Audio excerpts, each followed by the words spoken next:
Ελλάδας.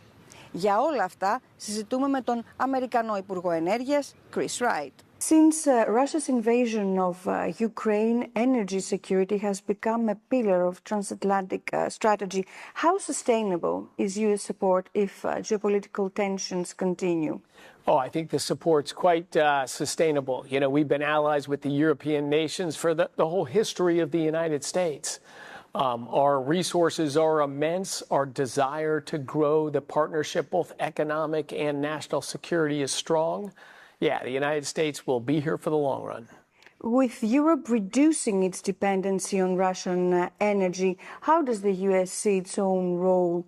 I mean, more like a long-term partner or just a crisis supplier?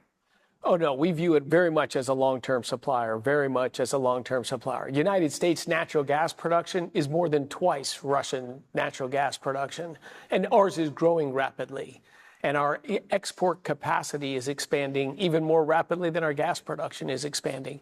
So, no, our goal, President Trump's agenda is prosperity at home and peace abroad.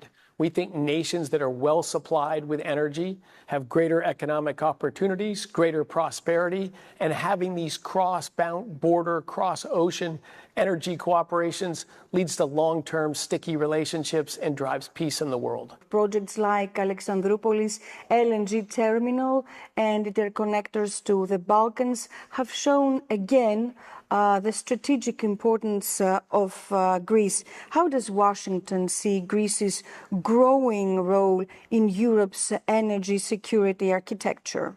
Oh, I think it's fantastic. And Greece is a tremendous partner. Look, Greece is historically a shipping powerhouse. Something like 20% of global shipping and over a third of all LNG, liquefied natural gas shipping, is done by Greek companies. But when the Russian dominated as the energy supplier into Europe, Greece was the end of the line, was just a node at the end of the energy transportation system. Now we've seen a totally different role for Greece. Greece is now the gateway from overseas, from the United States, to American energy as it flows into Europe. I think it's huge economic benefits for Greece. And it's great for the United States to have such a long-lasting ally and partner as Greece playing this role as the gateway for American energy to Europe. And since we cannot discuss energy without mentioning environment, I would like to ask you, you have expressed very specific views about climate change. You have said that the threat is exaggerated.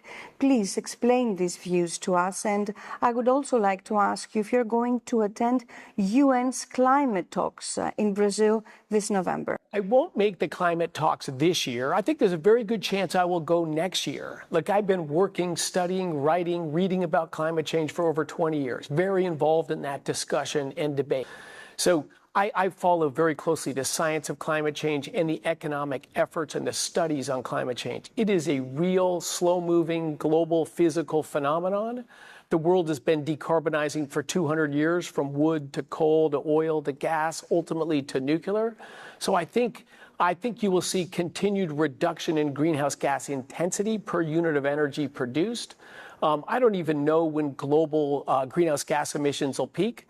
We still have 1 billion people living wealthy, wonderful lives and 7 billion people wanting that. So I think we're going to see many, many decades of growth in energy production, likely continued gradual rises in greenhouse gas emissions. Fortunately, a more energized, wealthier world is better able to withstand any changes. Climate change is a real thing, but it's just been wildly exaggerated for political purposes. I think it's very unfortunate. Secretary, thank you very much for this discussion. Thank you so much for having me.